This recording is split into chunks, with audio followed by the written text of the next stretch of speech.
नमस्कार, मैं विनय कुमार गुप्ता आप सबका दीवाना म्यूजिक में फिर स्वागत करता हूँ।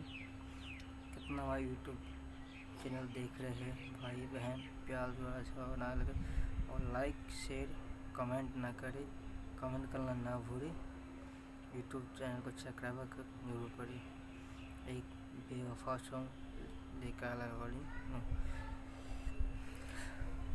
किन भाइयों को सिंगर गायिका को पसंद आए और उठा के गा सकते हैं।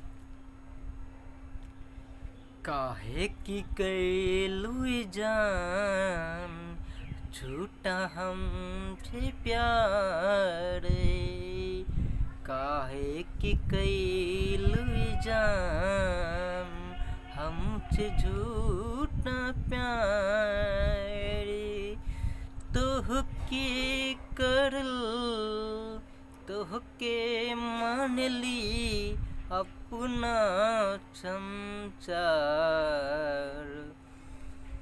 तोहके मान ली अपना आपन संसार,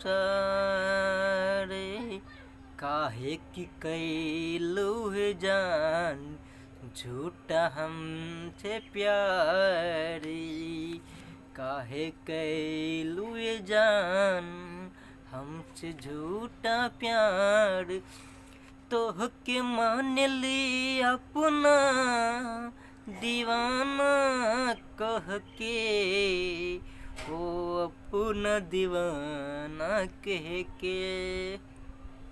मुखड़ा अंतर लेकर दिल न लगैलू हमके न लुड़ैलू, दिल न लगैलू हमके न लुड़ैलू, तू जइबू अपन महियर जान हमके न भुलैबू ये जान, तू हमके न भुलैबू ये जान, काहे की कैलू हम के जान झूठा प्यार बाटे, हमके काहे कैलू ये जान झूठा प्यार बाटे,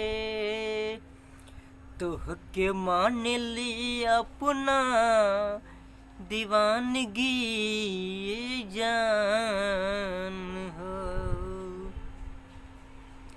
हमके प्यार पे काहे करेलू दुश्वारी,